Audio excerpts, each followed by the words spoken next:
Hello everyone, welcome to my channel. Structural মেকানিক্সের আজকের ক্লাসে সবাইকে স্বাগতম।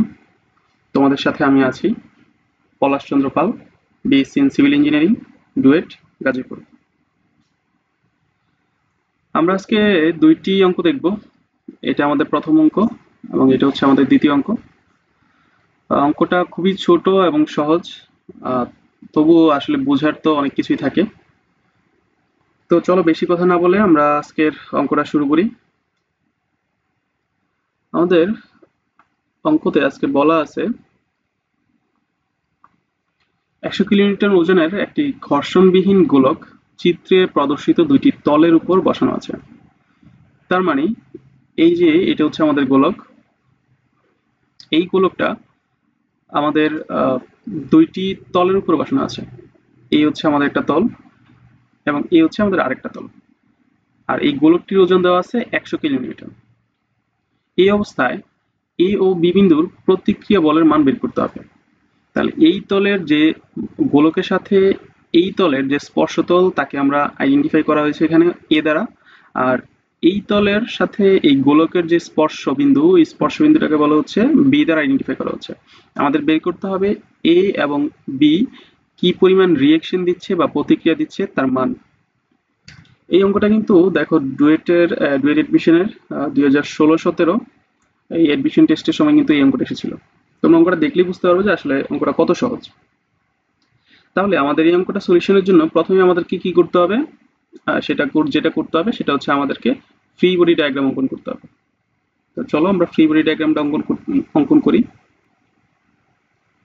আমাদের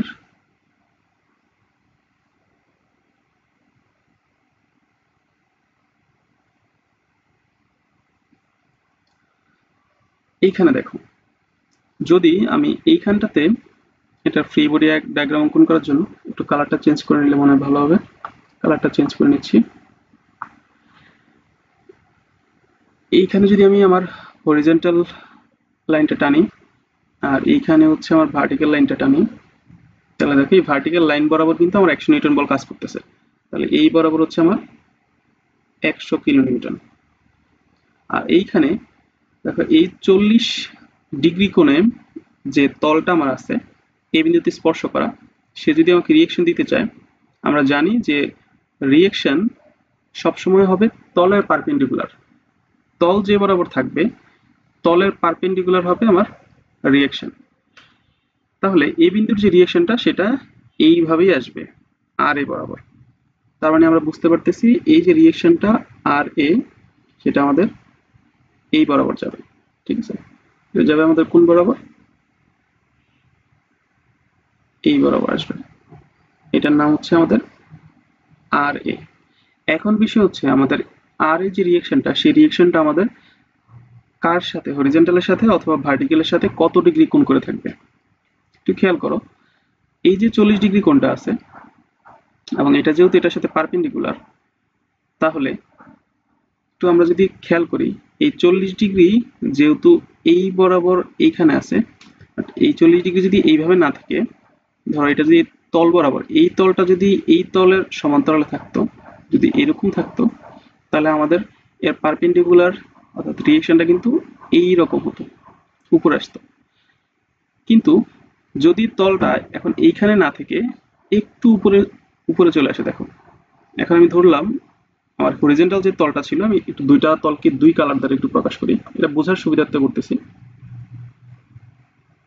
আমার যে তলটা আছে এই হচ্ছে আমার একদম সমান্তরাল হরিজন্টাল তল, আর তার উপর যদি কোনো রিয়েকশন হয় সেটা হচ্ছে এই রকমের ভার্টিক্যালি হবে। বাট তল যদি একটু উপরে ওঠে, তাহলে দেখো তো যেহেতু তলের পারপেন্ডিকুলার রিয়েকশন হয়, তাহলে আমার রিয়েকশনটা অবশ্যই কি হওয়ার কথা, আরেকটি বাম দিকে বাঁকবে না? অবশ্যই বাম দিকে বাঁকবে, কারণ এই অংশটা যেহেতু উপরে উঠে গেছে তাহলে তার কোণটা এই দিকে কিন্তু সরে আসবে। আমার যদি এবার আমি আরেকটা অন্য একটা কালার নিই, এখন এই তলটা যদি আরেকটু উপরে উঠে আসতো, এরকম যদি হতো, তাহলে এইখান থেকে যদি কোনো রিয়েকশন আমি নিতে চাইতাম সেই রিয়েকশনটা কিন্তু এটা কিন্তু আরো একটু এদিকে সরে আসতো, আসতো কিনা? অবশ্যই আসতো। তার মানে একটা জিনিস খেয়াল করো যে আমার আমার হচ্ছে এখানে যে তলটা থাকে সেই তলটা যতটুকু উপরে উঠে যায় আমার রিয়েকশনটা কিন্তু ভার্টিক্যাল থেকে ঠিক ততটুকু দূরে সরে যায়। এই যে দেখো ভার্টিক্যাল থেকে কিন্তু এটা দূরে সরতেছে। আমার যখন সরি আমার যখন সরাসরি একদম হরিজন্টাল ছিল আমার ভার্টিক্যাল রিয়েকশন ছিল, কারণ এই ভার্টিক্যাল থেকে কিন্তু কোনো দূরে সরে নাই, ভার্টিক্যালের সাথে 0 ডিগ্রি কোণে ছিল। আমার যখন একটু উপরে উঠছে আমি যদি এই কোণটাকে থিটা থিটা হিসাবে দিই, তাহলে দেখো এটা যদি একটু থিটা কোণ উপরে যায় তখন এটার যে রিয়েকশনটা সেই রিয়েকশনটা ভার্টিক্যাল থেকে এই থিটা পরিমাণ কিন্তু সরে আসতেছে। সাপোজ আমার এই যে এই রেখাটাকে যদি আমি বলি এখন এটা একটা মান দিলাম, এটা থিটা না দিয়ে ধরো এটা আলফা দিলাম, এই হরিজন্টাল থেকে যদি এটা আলফা দূরত্ব পরিমাণ উপরে সরে যায় তাহলে তার রিয়েকশনটা এই অংশটা এই অংশটা আসবে আলফা পরিমাণ দূরে সরে আসবে। অর্থাৎ আমার এই কথা বলার অর্থ হচ্ছে এইখান থেকে এই হরিজন্টাল থেকে এই তলটা যতটুকু উপরে সরে আসতেছে ঠিক সমপরিমাণ এই ভার্টিক্যাল থেকে এই রিয়েকশনটা সরে আসবে। আর যেহেতু আমার এখানে দেওয়াই আছে যে আমার কোণের মান 40 ডিগ্রি, অর্থাৎ হরিজন্টাল থেকে এটা 40 ডিগ্রি উপরে আছে, তার মানে এই ভার্টিক্যাল লাইন থেকে এই রিয়েকশনটা 40 ডিগ্রি দূরেই সরে আসবে। এটা হচ্ছে আমার বলার উদ্দেশ্য। তার মানে আমি অবশ্যই বুঝতে পারতেছি এই অংশটা এই কোণটার মান হচ্ছে 40 ডিগ্রি। সিমিলারলি এখন আমি যদি চিন্তা করি, এটাকে আরেকটা কালার দিই, এখন আমি যদি বলি বি বিন্দুর রিয়েকশন যদি নেই তাহলে বি বিন্দুর রিয়েকশনটা কিভাবে আসবে, এই যে এইভাবে আসবে, এটা হবে আর বি। তাহলে আমি বুঝতেছি যে এটা এদিক দিয়ে আসতেছে, এটা হচ্ছে আর বি। আর তাহলে হচ্ছে এখন প্রশ্ন হচ্ছে যে এটা আসলে কত ডিগ্রি কোণ উৎপন্ন করবে। সিমিলারলি দেখো এই যে বি তলটা যেহেতু 30 ডিগ্রি কোণ উপরে আছে, তার মানে এই রিয়েকশনটা এই ভার্টিক্যাল লাইন থেকে 30 ডিগ্রি দূরে সরে যাবে। ক্লিয়ার? তার মানে এই মানটা হবে আমার 30 ডিগ্রি। দেখো বুঝতে পারছো কিনা, না বুঝলে কিন্তু অবশ্যই বলতে হবে, আমি আরো সহজভাবে বোঝানোর চেষ্টা করবো।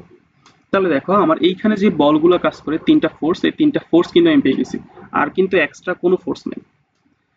তাহলে যেহেতু তিনটা ফোর্স পেয়ে গেছি আর তিনটা ফোর্স থেকে যেহেতু আমাকে সমাধান করতে হবে, আর আমরা জানি তিনটা ফোর্স থাকলে এবং সেটা যদি সাম্য অবস্থায় থাকে তার জন্য সমাধান করার জন্য সহজ সূত্র হচ্ছে আমাদের লেমিস থিওরেম বা লেমিট সূত্র। তো আমরা সেটাই অ্যাপ্লাই করব। অবশ্যই এখন লেমিট সূত্র অ্যাপ্লাই করার আগে আমাদের কি করতে হবে, এই বলগুলোর মধ্যে যে কোণগুলো আছে সেই কোণগুলোকে আমাদের বের করে নিতে হবে। তাহলে সেই কোণগুলো যদি বের করি তাহলে দেখো এইখানে 40, এইখানে 30, তার মানে টোটাল এই কোণের মান হচ্ছে 70 ডিগ্রি। এইখানে 30, তার মানে এই অংশটা হচ্ছে আমার 60, আর এটা তো অবশ্যই 90, তার মানে টোটাল 90 60, এই অংশটা হচ্ছে আমার 150। আর এখানে 40, এখানে হচ্ছে আমার 50, এইখানে অবশ্যই 90, তাহলে এই দুইটা মিলে একসাথে হচ্ছে আমার 140। এই হচ্ছে আমার কোণ। তো যদি আমি এখন লেমি অ্যাপ্লাই করি,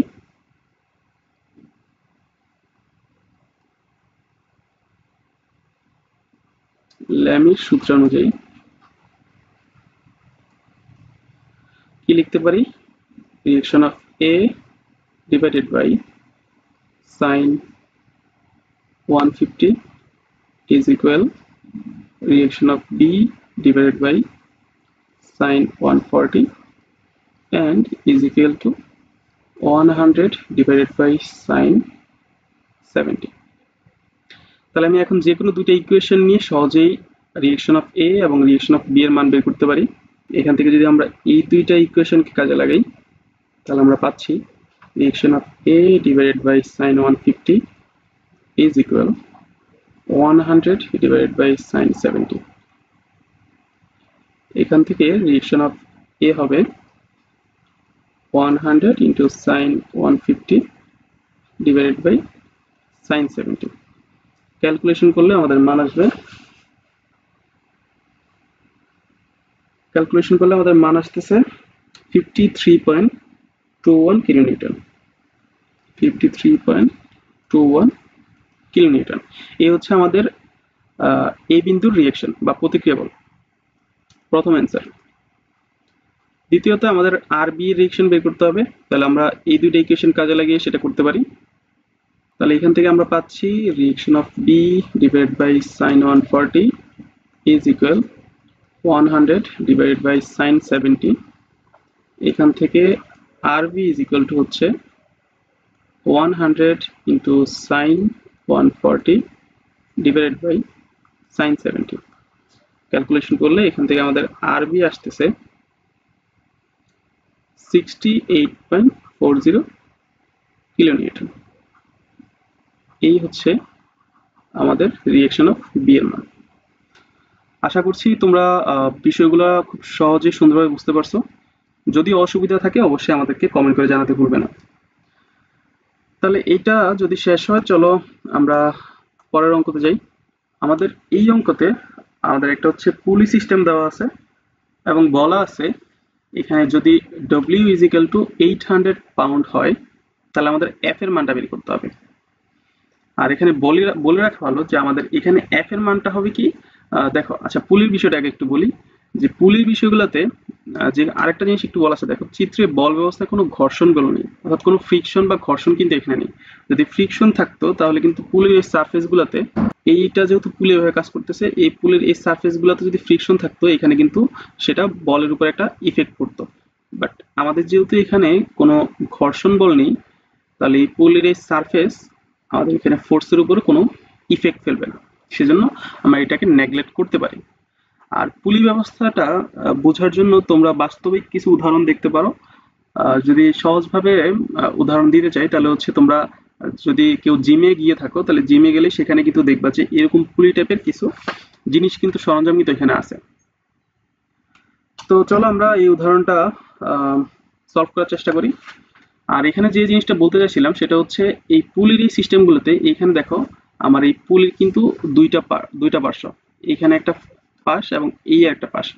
আর এখানে বলা বাহুল্য যে পুলির এই অংশগুলোতে দুইটা পাশেই সমান ফোর্স নেবে, অর্থাৎ দুইটা পাশেই সমান পরিমাণ সমপরিমাণ ফোর্স কিন্তু কাজ করবে। ঠিক আছে, তাহলে আমি যদি এখানে এফ বের করতে চাই তাহলে এফ বের করতে গেলে আমাকে এইখানে টি এর মানটা কিন্তু বের করতে হবে, কি পরিমাণ টান বা টেনশন কিন্তু এখানে কাজ করতেছে সেটা কিন্তু বের করতে হবে। সেই টি এর মানটা যদি আমি পেয়ে যাই তাহলে কিন্তু আমি এখানে আমার ফোর্সের মানটা কিন্তু পেয়ে যাব। তার মানে আমাকে এখানে টিটা আগে বের করতে হবে। আর এই টি বের করার জন্য দেখো এই টি এখানে মোটামুটি আমার তিনটা পুলি কিন্তু একসাথে কাজ করে কিন্তু কাজ করতেছে। এখানে যে 8,800 পাউন্ড আছে সেই 800 পাউন্ড দেখো এই তিনটা মেকানিজম আছে, আর এখানে যে টান বা টেনশন ফোর্স দেখো আমার কয়টা কাজ করতেছে। এই হচ্ছে একটা ফোর্স, দুইটা, তিনটা এবং চারটা। আমরা যদি এই জিনিসটা আইডেন্টিফাই করতে পারি তাহলে এই অঙ্কটা আমাদের আমরা কিন্তু চাইলে মুখে মুখে এই অঙ্কটা সলিউশন করতে পারি। দেখো এইখানে এটা বুঝতে পারলাম যে আমার এই চারটা ফোর্স 1 2 3 4 এই চারটা ফোর্স কিন্তু আমার আপওয়ার্ড ডিরেকশনে কাজ করতেছে উপরের দিকে, এবং এইটা রেজিস্ট করতেছে কাকে, ডাউনওয়ার্ড এই একটা ফোর্স 800 পাউন্ডকে। তার মানে আমি বলতেই পারি যে upward force is equal two downward force. তো সেখান থেকে আমাদের এখানে যে টি আছে চারটা, সরাসরি আমি এইভাবে লিখতে পারি 4t, এই চারটা আপওয়ার্ড ফোর্স আমার রেজিস্ট করতেছে ডাউনওয়ার্ড 800 পাউন্ড ফোর্সকে।